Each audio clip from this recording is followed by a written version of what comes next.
पाकिस्तान के कराची में एक मामूली सी फर्नीचर की दुकान चलाने वाला शख्स जावेद अखुंद, जो पिछले 23 सालों से एक आम आदमी की जिंदगी जी रहा था, 1 मार्च 2022 को हमेशा की तरह अपनी दुकान में ग्राहकों का इंतजार कर रहा था। तभी 2 लोग एक बाइक पर आते हैं और उसके सिर और सीने में गोलियां उतार देते हैं। फिर वो दोनों पाकिस्तान से ऐसे गायब हो जाते हैं जैसे वो कभी वहां से थे ही नहीं।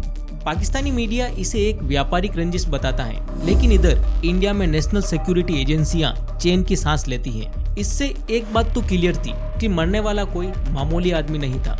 अब सवाल उठता है, कौन था ये जावेद अखुंद, जो इंडियन सिक्योरिटी के लिए खतरा माना जा रहा था, और ऐसा क्या किया था उसने? आइए समझते हैं इस वीडियो में। इन सब की शुरुआत हुई थी 24 दिसंबर 1999 को। इंडियन एयरलाइंस की फ्लाइट IC814 नेपाल के त्रिभुवन इंटरनेशनल एयरपोर्ट से दिल्ली के लिए रवाना हुई। फ्लाइट में कुल मिलाकर 190 लोग सवार थे।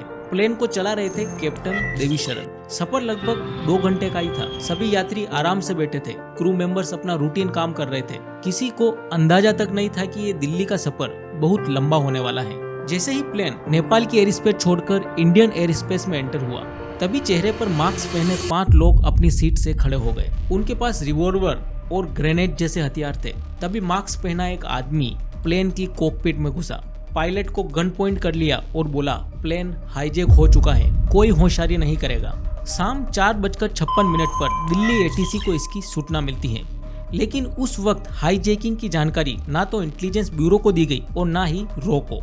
और तो और उस टाइम के प्राइम मिनिस्टर अटल बिहारी वाजपेयी को भी इस हाईजैकिंग की जानकारी करीब 1 घंटे बाद मिलती है। इसके बाद तुरंत कैबिनेट की इमरजेंसी मीटिंग बुलाई जाती है। प्लेन के अंदर हाईजैकर्स आपस में बातचीत करने के लिए कोड नेम यूज कर रहे थे, जैसे चीप, डॉक्टर, बर्गर, भोला, शंकर। और इनमें से भोला नाम का जो आतंकवादी था, वही आदमी था जिसे बाद में पाकिस्तान में मार दिया गया।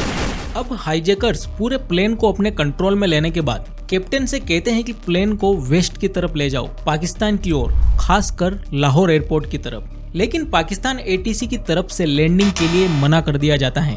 काठमांडू से हाईजैक के बाद प्लेन सीधा वेस्ट की तरफ जा रहा था, लेकिन इतनी लंबी उड़ान के लिए प्लेन में फ्यूल काफी नहीं था। कैप्टन वापस इंडियन ATC से कहते हैं कि हमारे पास सिर्फ 1 घंटे का ही फ्यूल बचा है, प्लीज पाकिस्तान वालों से कहो कि हमें लैंड करने की परमिशन दे दें। अब यहाँ हाईजैकर्स भी फ्रस्ट्रेट होने लगते हैं। वो धमकियां देना चालू कर देते हैं कि अगर हमें पाकिस्तान में लैंड नहीं करने दिया गया तो हम पैसेंजर्स को मारना शुरू कर देंगे। पाकिस्तान में मौजूद इंडियन हाई कमीशन भी लैंडिंग की रिक्वेस्ट करता है, लेकिन फिर भी परमिशन नहीं दी जाती। हाईजैकर्स किसी भी हालात में इंडिया में लैंड नहीं होना चाहते थे। काफी बातचीत के बाद कैप्टन देवीशरण हाईजैकर्स को कन्विंस कर लेते हैं कि सिर्फ फ्यूलिंग के लिए इंडिया में उतरना जरूरी है, और प्लेन अमृतसर एयरपोर्ट की तरफ डिसेंट होने लगता है। शाम करीबन 6:44 पर प्लेन अमृतसर पहुंचता है, लेकिन यहाँ एक बड़ा कम्युनिकेशन गैप देखने को मिलता है। इस हाईजैकिंग की जानकारी देश के होम मिनिस्टर और पंजाब के DGP को किसी इंटेलिजेंस चैनल से नहीं मिलती, बल्कि टीवी से मिलती है। When 5 masked terrorists hijacked Indian Airlines flight IC814, plane was carrying 11 crew members and 179 passengers. ये एक ऐसा मूवमेंट था जहां से हाईजैकर्स को आसानी से पकड़ा जा सकता था, लेकिन इसके बाद जो ब्लंडर हुआ उसे इंडियन हिस्ट्री में आज भी याद रखा जाता है। जैसे ही प्लेन अमृतसर एयरपोर्ट पर लैंड हुआ, लोकल पुलिस ने एयरपोर्ट को चारों तरफ से घेर लिया, लेकिन एयरक्राफ्ट के इंजन लगातार चालू थे और प्लेन रनवे पर ही खड़ा था। दिल्ली में NSG के कमांडोज और इधर पंजाब पुलिस सेंटर से फाइनल ऑर्डर्स का इंतजार कर रहे थे। काफी देर बाद ऊपर से ऑर्डर आता है कि प्लेन को ज्यादा से ज्यादा डिले करो, ताकि NSG कमांडोज को स्ट्रेटजी बनाने और ग्राउंड ऑपरेशन कंडक्ट करने के लिए वक्त मिल सके। लेकिन प्लेन में बैठे हाईजैकर्स लोकल पुलिस ऑफिशियल से कांटेक्ट नहीं करना चाहते थे। वो सिर्फ दिल्ली में बैठे ऑफिशियल से ही बात करना चाहते थे, क्योंकि जिस मकसद के लिए हाईजैकिंग की गई थी उसका फैसला सिर्फ सेंटर ही कर सकता था। उनकी मांग थी कि इंडिया की जेल में बंद मसूद अजहर को रिहा किया जाए, जो बाद में जैश-ए-मोहम्मद का हेड बना। कैप्टन देवीशरण एक बार फिर रिक्वेस्ट करते हैं कि प्लेन को प्लीज रिफ्यूल कर दीजिए। अगर रिफ्यूल नहीं किया गया तो यहाँ हाईजैकर्स धमकियां दे रहे हैं कि वो पैसेंजर्स पर हमला शुरू कर देंगे। 10 से 15 मिनट और गुजर जाते हैं, लेकिन कोई फ्यूलिंग नहीं होती। अब हाईजैकर्स इतने फ्रस्ट्रेट हो चुके थे कि वो 2 पैसेंजर्स पर हमला कर देते हैं। इसके बाद कैप्टन देवीशरण वापस रिक्वेस्ट करते हैं कि प्लेन को प्लीज जल्दी से जल्दी रिफ्यूल कर दीजिए, हाईजैकर्स पैसेंजर्स को मार रहे हैं। फिर भी करीबन 40 मिनट और गुजर जाते हैं लेकिन कोई रिस्पॉन्स नहीं आता। शाम करीबन 7:45 पर पीएम क्राइसिस मैनेजमेंट ग्रुप एक प्लान बनाता है और पंजाब पुलिस को ऑर्डर दिया जाता है कि जब फ्यूलिंग के लिए टैंकर भेजा जाए तो उसमें पंजाब पुलिस के कुछ ऑफिसर्स को छुपाकर भेजा जाए ताकि फ्यूलिंग के दौरान वो चुपके से प्लेन के टायर पंचर कर दें। टायर फुस हो जाएंगे तो प्लेन दोबारा उड़ नहीं पाएगा। लेकिन इस प्लान को एक्शन में लाने से पहले एटीएस के पास एक और आइडिया था। क्यों ना प्लेन के सामने एक फ्यूल टैंकर ले जाकर खड़ा कर दिया जाए ताकि उसका रास्ता रोक दिया जाए। इस प्लान के मुताबिक एक फ्यूल टैंकर प्लेन की तरफ भेजा जाता है लेकिन टैंकर का ड्राइवर हड़बड़ाहट में गाड़ी थोड़ी तेज चला देता है। एटीसी की तरफ से उसे गाड़ी स्लो करने को कहा जाता है लेकिन घबराहट में ड्राइवर ट्रक को अचानक रोक देता है। प्लेन में बैठे हाईजैकर्स ये सब कुछ देखकर शक कर लेते हैं कि कुछ तो गड़बड़ है। वो इतने फ्रस्ट्रेट हो चुके थे कि कैप्टन से कहते हैं बस बहुत हुई फ्यूलिंग, प्लेन को तुरंत हवा में उड़ाया जाए। सामने जो टैंकर पड़ा है चाहे उसे टक्कर मार दो, हमें कोई फर्क नहीं पड़ता। प्रेशर में आकर कैप्टन देवीशरण प्लेन को दोबारा टेक ऑफ के लिए तैयार करते हैं लेकिन इस दौरान सामने खड़े टैंकर से प्लेन टकराते टकराते बाल बाल बचता है। अब प्लेन वापस हवा में उड़ चुका था। प्लान के मुताबिक एनएसजी के कमांडोज दिल्ली से रवाना हो चुके थे लेकिन अब इसका कोई फायदा नहीं था। प्लेन में अभी भी फ्यूल नहीं डाला गया था। टेक ऑफ के वक्त कैप्टन देवीशरण एटीसी को मैसेज भेजते हैं, वी आर ऑल डाइंग, हम सब मरने वाले हैं। अब सिचुएशन और भी ज्यादा डेंजरस हो चुकी थी। प्लेन सीधा पाकिस्तान की ओर मूव करता है। लाहौर के पास पहुंचते ही कैप्टन देवीशरण फिर से लैंडिंग की इजाजत मांगते हैं लाहौर एयरपोर्ट पर लेकिन पाकिस्तान मना कर देता है। इसी के साथ लाहौर एयरपोर्ट की सारी लाइट्स और नेविगेशनल सिस्टम बंद कर दिए जाते हैं ताकि रात के अंधेरे में प्लेन लैंड ना कर सके। प्लेन को अमृतसर में रिफ्यूल नहीं किया गया था और फ्यूल खत्म होने के करीब था। अब कैप्टन देवीशरण अपने विवेक का इस्तेमाल करते हुए पाकिस्तान एटीसी पर दबाव बनाते हैं कि अगर लाहौर एयरपोर्ट पर लैंडिंग की इजाजत नहीं मिली तो मजबूरन हमें क्रैश लैंडिंग करनी पड़ेगी। इस दबाव में आकर पाकिस्तान एटीसी अचानक नेविगेशनल सिस्टम्स और रनवे लाइट्स वापस ऑन कर देता है। प्लेन रात करीबन 8 बजे लाहौर एयरपोर्ट पर सेफ उतर जाता है। जब इंडिया को पता चलता है कि प्लेन लाहौर एयरपोर्ट में है तो तुरंत इस्लामाबाद से लाहौर जाने के लिए इंडियन हाई कमिश्नर को भेजा जाता है। साथ ही पाकिस्तान से रिक्वेस्ट करी जाती है कि प्लेन को लाहौर से जाने ना दिया जाए। एक वक्त के लिए पाकिस्तानी फोर्सेस एयरपोर्ट को चारों तरफ से घेर लेती हैं और रनवे की लाइट्स फिर से बंद कर दी जाती हैं। कैप्टन देवीशरण के मुताबिक हाईजैकर्स कुछ महिलाओं और बच्चों को छोड़ने को तैयार थे लेकिन पाकिस्तानी अथॉरिटीज ने बाद में इसकी इजाजत नहीं दी। इंडियन हाई कमिश्नर के एयरपोर्ट पर पहुंचने से पहले ही प्लेन को रिफ्यूल करके वहां से रवाना किया जा चुका था। लाहौर से जैसे ही प्लेन ने टेक ऑफ किया, प्लेन काबुल की तरफ मुड़ा।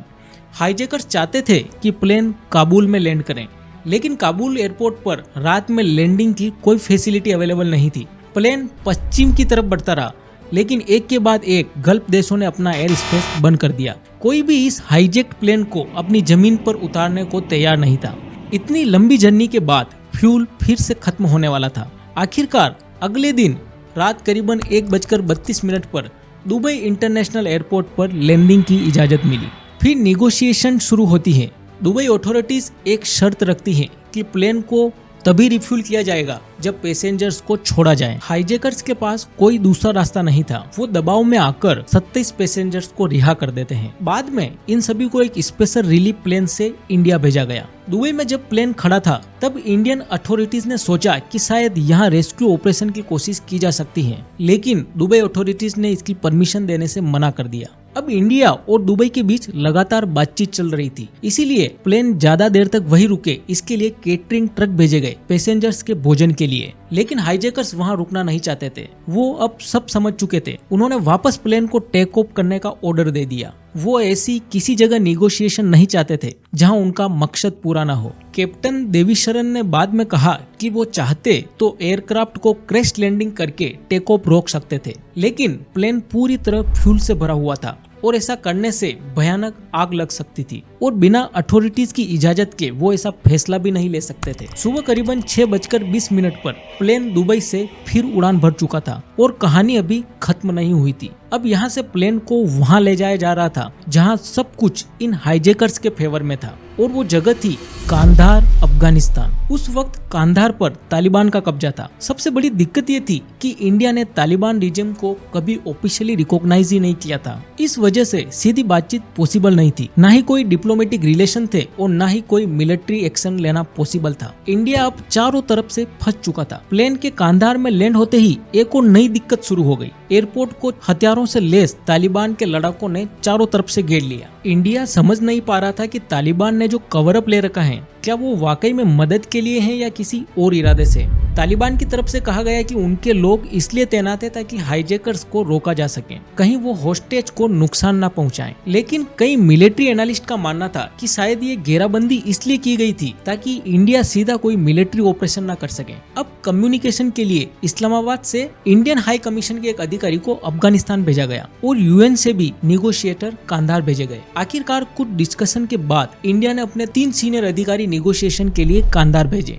IB officer chief Ajit Doval, रो ऑफिसर सीडी सहाय और MEA joint secretary Vivek Katju. जब ये तीनों वहां पहुंचे उन्होंने देखा कि तालिबान ने प्लेन को पूरी तरह अपने कब्जे में ले रखा है। यहाँ तक कि मिलिट्री टैंक्स भी चारों ओर खड़े कर दिए गए थे ताकि इंडिया कोई मिलिट्री एक्शन लेने की कोशिश ना कर सके। कहानी अब अपने सबसे मुश्किल मोड़ पर आ चुकी थी। काफी बातचीत के बाद हाईजैकर्स ने इंडिया के सामने 3 डिमांड्स रख दी। पहली, 36 आतंकवादियों की रिहाई जो इंडिया की अलग अलग जेलों में बंद थे। दूसरी, $200 मिलियन की मांग। और तीसरी, हरकत उल मुजाहिदीन के कमांडर सज्जाद अफगानी का शव जिसे इंडियन अथॉरिटीज ने इनकाउंटर में मार गिराया था। इंडिया के लिए इन डिमांड्स को मानना सीधा अपनी सिक्योरिटी को खतरे में डालने जैसा था। इतने सारे डेंजरस टेररिस्ट रिलीज हो जाते जो फ्यूचर में बड़े अटैक्स प्लान कर सकते थे। ये बात उस वक्त भी समझ में आ रही थी और बाद में कहीं ना कहीं सही भी साबित हुई। लंबी निगोशिएशन के बाद इंडिया सिर्फ 3 टेररिस्ट की रिहाई पर एग्री हुआ। मसूद अजहर जो 1994 में जम्मू और कश्मीर में आतंकवादी गतिविधियों के लिए गिरफ्तार किया गया था, अहमद उमर सईद शेख और मुश्ताक अहमद जरगार, इन तीनों को एक विमान से कांधार भेजा गया और आखिरकार 31 दिसंबर 1999 को सभी होस्टेज को रिहा कर दिया गया। हाईजैकर्स ने अपने हथियार भी तालिबान को सौंप दिए। उस वक्त इंडिया ने तालिबान से कहा भी था कि वो हाईजैकर्स के खिलाफ कार्रवाई करें और उन्हें गिरफ्तार करें, लेकिन गिरफ्तार करने के बजाय तालिबान अथॉरिटीज ने हाईजैकर्स और रिहा किए गए तीनों आतंकवादियों को 10 घंटे का समय दिया देश छोड़ने के लिए। फिर उन्हें अफगानिस्तान पाकिस्तान सीमा तक छोड़ दिया गया। जब आतंकवादी एक जीप में बैठकर जा रहे थे तो उनमें से एक ने अजीत डोवाल को एक सार्केस्टिक स्माइल के साथ कहा, हमने आपके लिए न्यू ईयर गिफ्ट प्लेन में छोड़ दिया है। तभी अजीत डोवाल तुरंत सतर्क हो गए। प्लेन की तलाशी ली गई और कार्गो होल्ड में एक लावारिस बैग मिला जिसमें RDX और टाइमर लगा था। अगर वक्त रहते उसे डिफ्यूज नहीं किया गया होता तो सब कुछ कांधार की मिट्टी में ही मिल गया होता। भारत के मिनिस्ट्री ऑफ एक्सटर्नल अफेयर्स के मुताबिक ये 5 हाईजैकर्स पाकिस्तान के मिलिटेंट ग्रुप हरकत उल मुजाहिदीन से जुड़े हुए थे। चीफ कोड नेम था इब्राहिम अत्थर का, डॉक्टर था शाहिद अत्थर सईद का और बर्गर सन्नी अहमद काजी का, भोला था जहूर मिस्त्री का और शंकर कोड नेम था शाकिर का। बाद में ये बात सामने आई कि भोला, जिसका असली नाम जहूर मिस्त्री था, वही जावेद अखुन था जो अपना नाम बदलकर पिछले 23 सालों से कराची में एक मामूली सी फर्नीचर की दुकान चला रहा था, जिसे 1 मार्च 2022 को 2 लोगों ने मार दिया जो मोटरसाइकिल लेकर आए थे।